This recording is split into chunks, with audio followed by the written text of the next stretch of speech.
శ్రీ చౌడేశ్వరీదేవి జ్యోతిష్యాలయం ప్రముఖ జ్యోతిష్యులు కాళికాదేవి ఉపాసకులు జ్యోతిష్య పండిత్ ఎంకే శాస్త్రి గారు మీ హస్తరేఖలు ముఖ లక్షణము ఫోటో జాతకం చూసి మీ జీవిత సంపూర్ణ భవిష్యత్తు తెలుపగలరు. మీకు ఎటువంటి సమస్యలు ఉన్నా చౌడేశ్వరీదేవి పూజలు చేసి పరిహారం చేయగలరు. స్త్రీ పురుష వశీకరణం 100% గ్యారంటీ. సెల్ 9481312761. నమస్తే folks, welcome to my channel. Folks, మనిషికి గొప్ప ఆభరణం వ్యక్తిత్వం. ఆ వ్యక్తిత్వం విలువ మన జీవన విధానాన్నే మార్చేస్తుంది. అలాంటి వ్యక్తిత్వాన్ని కోల్పోతే సర్వస్వం కోల్పోయినట్టే. అందుకే ఎన్నడూ ఆ విలువల్ని చేజార్చుకోవద్దు. అసలు నేను ఈ మాట చెప్పడానికి గల కారణం హీరో మ్యూజిక్ డైరెక్టర్ జీవి ప్రకాష్, సింగర్ సైంధవి విడాకుల విషయమే. ఈ మధ్య కాలంలో సినిమా ఇండస్ట్రీలో చాలా మంది సెలబ్రిటీ కపుల్స్ తమ వైవాహిక బంధాన్ని తెంచుకొని విడాకులు తీసుకుంటున్నారు. రీసెంట్ గా ధనుష్ ఐశ్వర్య బంధం తెగిపోయిన కొద్ది రోజులకే మరో సెలబ్రిటీ కపుల్స్ విడిపోతున్నట్లుగా ప్రకటించారు. ఇదే కోవలో జీవి ప్రకాష్ తన భార్య నుండి విడాకులు తీసుకున్నట్లుగా సోషల్ మీడియా ద్వారా తెలియజేశాడు. ఎంతో ఆలోచించి ప్రకాష్ సైంధవి తమ 11 ఏళ్ల వివాహ బంధానికి వీడ్కోల్పు పలికారని, ఇద్దరి జీవితంలో మానసిక ప్రశాంతత కోసమే ఈ నిర్ణయం తీసుకున్నట్లు తెలపడం జరిగింది. జీవి ప్రకాష్ కుమార్ అలియాస్ జీవీపీ. ఇతను 1983 జూన్ 13న తమిళనాడులోని చెన్నైలో ఒక మధ్యతరగతి కుటుంబంలో జన్మించాడు. తండ్రి వెంకటేష్, తల్లి కాంచన. ఇతనికి భవానీశ్రీ అనే చెల్లెలు కూడా ఉంది. మనం జీవి ప్రకాష్ గురించి తెలుసుకునే ముందు అతని తల్లి గురించి తెలుసుకుంటే నేను చెప్పే కథ మీకు పూర్తిగా అర్థమవుతుంది. కాంచన గారి తండ్రి ఆర్కే శేఖర్, తల్లి కస్తూరి. ఈమెకు దిలీప్ కుమార్ అనే తమ్ముడు, ఇద్దరు చెల్లెలు కూడా ఉన్నారు. ఇక అప్పటి దిలీప్ కుమారే మన ఇప్పటి ఏఆర్ రెహమాన్. ఇక ఈమె తండ్రి శేఖర్ భజన పాటలు పాడుతూ చిన్నపిల్లలకి సంగీత పాఠాలని నేర్పుతూ చిన్నా చితక మూవీస్కి మ్యూజిక్ డైరెక్టర్గా కూడా పనిచేసేవాడు. ఇక అలా తండ్రి తన 4 పిల్లలకి పియానో, కీబోర్డ్తో పాటు సంగీతం కూడా నేర్పిస్తుండేవాడు. అలా అప్పటి వరకు అన్నీ బాగానే సాగినప్పటికీ 1976లో కాంచన గారి తండ్రి అనారోగ్య కారణంగా మరణించడంతో కుటుంబ బాధ్యతలన్నీ తల్లి మీదే పడ్డాయి. అలా కాంచన గారి తల్లి తమ ఇంట్లో ఉండే మ్యూజిక్ ఇన్స్ట్రుమెంట్స్ ని నాటకాలకి, సంగీత కచేరీలకి అద్దెకి పంపిస్తూ కుటుంబాన్ని పోషించేది.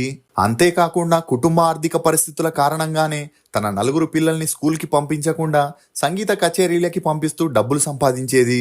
ఇక ఇదిలా ఉంటే కాంచన గారి చెల్లికి హెల్త్ చాలా సీరియస్ అవ్వగా ఎంతమంది డాక్టర్స్కి చూపించినా నయం కాకపోవడంతో నెల్లూరులోని దర్గాకి వెళ్తే ఎలాంటి జబ్బైనా నయం అవుతుందని కొంతమంది చెప్పడంతో తల్లి కస్తూరి 1984లో చిన్న కూతుర్ని దర్గాకి తీసుకుని వెళ్ళగా తన ఆరోగ్యం మెరుగుపడిందని, అందువల్లే ఫ్యామిలీ మొత్తం ముస్లిం మతానికి కన్వర్ట్ అవ్వాలనుకున్నారు.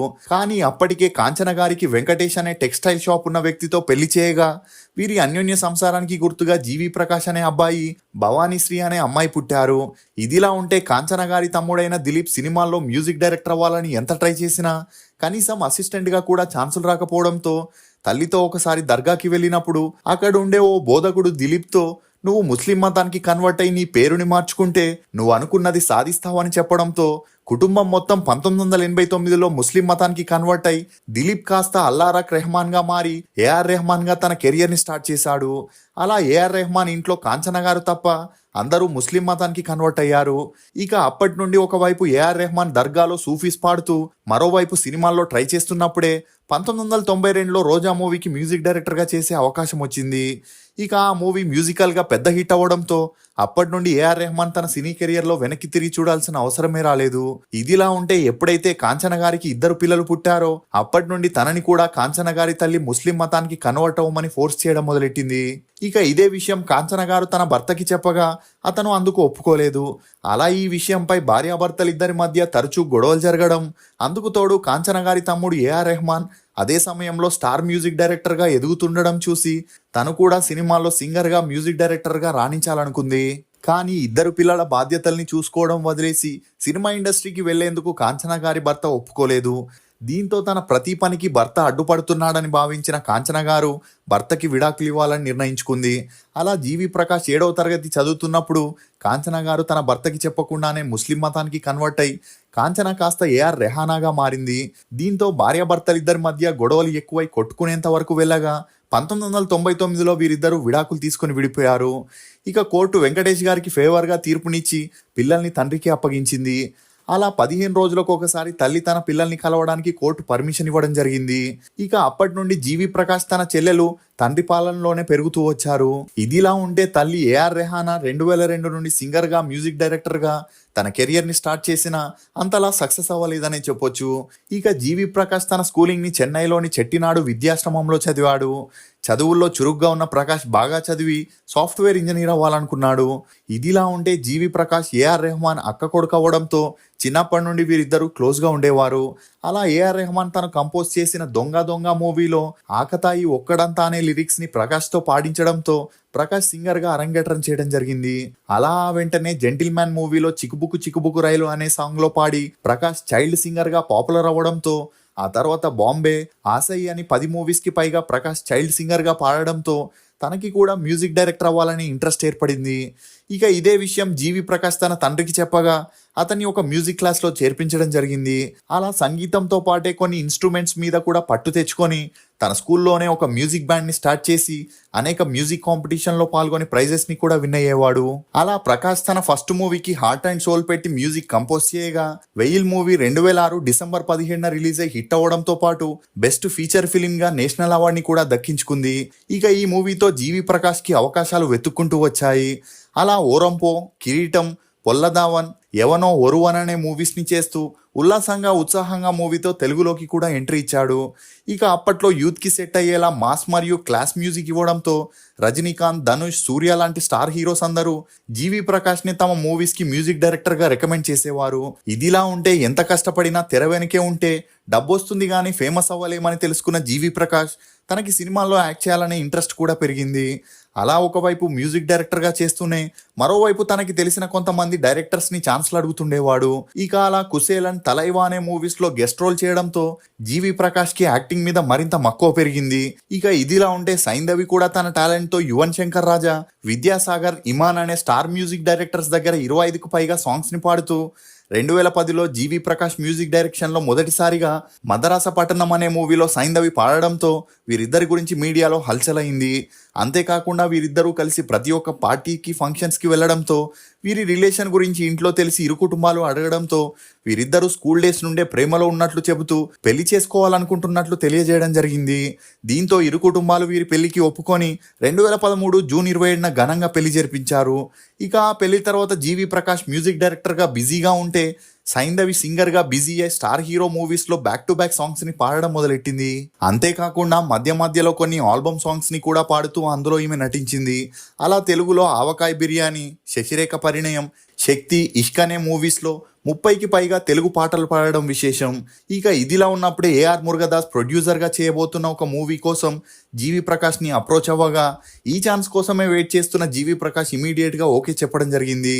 కానీ ఆ మూవీ డైరెక్టర్తో ఏఆర్ మురుగదాస్కి వచ్చిన గొడవల కారణంగా ఆ ప్రాజెక్ట్ అక్కడికే డ్రాప్ అయింది. కానీ మురుగదాస్ జీవి ప్రకాష్ని డిసప్పాయింట్ చేయకూడదని హీరో సూర్య మేనమామైన జ్ఞానవేల్ రాజా తెలుగు మూవీ ప్రేమ కథ చిత్రాన్ని తమిళ్లో రీమేక్ చేస్తున్నాడని తెలుసుకొని ఆ మూవీకి హీరోగా జీవి ప్రకాష్ని రికమెండ్ చేయడంతో ఆ ప్రాజెక్ట్కి జీవి ప్రకాష్ మ్యూజిక్ డైరెక్టర్గా మరియు హీరోగా సైన్ చేయడం జరిగింది. అలా ఆ మూవీలో తమిళ్లో డార్లింగ్ పేరుతో 15 కోట్ల బడ్జెట్తో నిర్మించగా 2015 జనవరి 15న రిలీజ్ అయి 32 కోట్లని కలెక్ట్ చేసింది. ఇక అలా హీరోగా చేసిన మొదటి మూవీయే హిట్ అవ్వడంతో జీవి ప్రకాష్కి అటు మ్యూజిక్ డైరెక్టర్గా ఇటు హీరోగా ఛాన్సులు వెతుక్కుంటూ వచ్చాయి. ఇక ఎక్కువగా ఇతనికి అడల్ట్ కామెడీ మూవీస్ వచ్చేవనే చెప్పొచ్చు. ఇదిలా ఉంటే త్రిష ఇలా నయనతార అనే మూవీ చేసేటప్పుడు తనతో యాక్ట్ చేసిన హీరోయిన్ ఆనందితో జీవి ప్రకాష్కి మంచి పరిచయం పెరిగి ఆ పరిచయం కాస్త సన్నిహిత్యంగా మారి వీరిద్దరూ కలిసి ఎనకు ఇన్నోరు పేరిరుక్కు, కడవులు ఇరుక్కాను కుమారు అని బ్యాక్ టు బ్యాక్ మూవీస్ చేస్తూ క్లోజ్గా ఉండేవారు.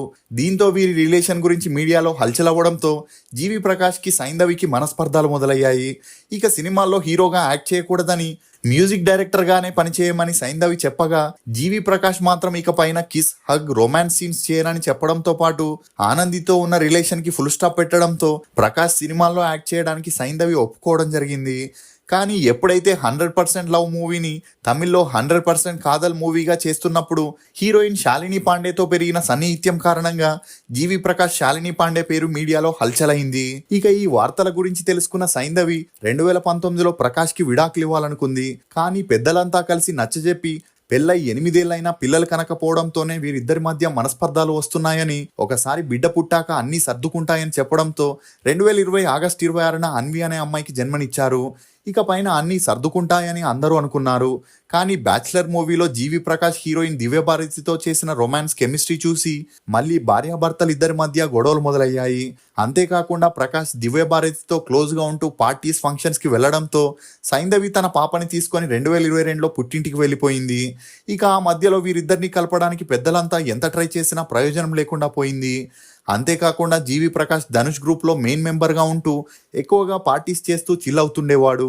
ఇదిలా ఉంటే ధనుష్ ఐశ్వర్య ఎప్పుడైతే విడాకులు తీసుకున్నారో అప్పుడే జీవి ప్రకాష్ కూడా తన భార్యకు విడాకులు ఇవ్వాలని డిసైడ్ అయ్యాడు. కానీ ఆ మధ్యలో ఏఆర్ రెహమాన్ ఇన్వాల్వ్ అయి వీరిద్దరిని కలిపిన తరచూ గొడవలు జరుగుతూ కొట్టుకునేంత వరకు వెళ్లడంతో ఇద్దరు విడాకులు తీసుకొని వేరువేరుగా ఉండాలని డిసైడ్ అయి 2023లోనే విడాకులకి అప్లై చేయడం జరిగింది. ఇక జీవి ప్రకాష్ తనతో యాక్ట్ చేసిన ప్రతి ఒక్క హీరోయిన్తో క్లోజ్గా ఉండటం, ఈ విషయం మీడియాలో తరచూ హల్చల్ అవ్వడంతో దీన్ని భరించలేని సైంధవి జీవి ప్రకాష్తో ఉన్న సంబంధాన్ని పూర్తిగా తెంచుకోవాలనుకుంది. దీంతో 2024 మే 13న కోర్టు వీరిద్దరికి విడాకులను మంజూరు చేసి పాప బాధ్యతల్ని సైంధవికి అప్పగించింది. ఇక ఇప్పటి వరకు జీవి ప్రకాష్ హీరోగా 25 సినిమాల్లో యాక్ట్ చేస్తూ మ్యూజిక్ డైరెక్టర్గా 92 సినిమాల్ని కంపోజ్ చేశాడు. ఇక ఇతని టాలెంట్కి గాను ఒక నేషనల్ అవార్డ్, 2 ఫిలింఫేర్ అవార్డ్స్ని కూడా అందుకున్నాడు. చిన్నప్పటి నుండి ఒకరినొకరు అర్థం చేసుకున్న జీవి ప్రకాష్ సైంధవి పెళ్ళై ఒక బిడ్డ పుట్టాక విడిపోవడంపై మీరేమనుకుంటున్నారో మీ అభిప్రాయాన్ని కమెంట్ సెక్షన్లో తప్పకుండా తెలియజేయండి. ఫోక్స్, మనసుకి గాయం చేశారని మనుషుల్ని దూరం చేసుకోవడం వలన సమస్యకి పరిష్కారం లభించదు. ఎటువంటి పరిస్థితుల్లో వారు మనతో కఠినంగా మాట్లాడాల్సి వచ్చిందో అని అర్థం చేసుకోగలిగితే 100% సమస్యలు తీరిపోయినట్టే. ఇది ఫోక్స్, జీవి ప్రకాష్ సైంధవి విడాకుల గురించి కొన్ని నమ్మలేని నిజాలు. ఈ వీడియో మీద మీ అభిప్రాయాన్ని కమెంట్ సెక్షన్లో తప్పకుండా తెలియజేయండి. మేము చేసిన ఈ వీడియో మీకు నచ్చినట్లయితే ఒక లైక్ ద్వారా మీ సపోర్ట్ని మాకు తెలియజేయండి. For more interesting videos please subscribe to CR voice. Thank you.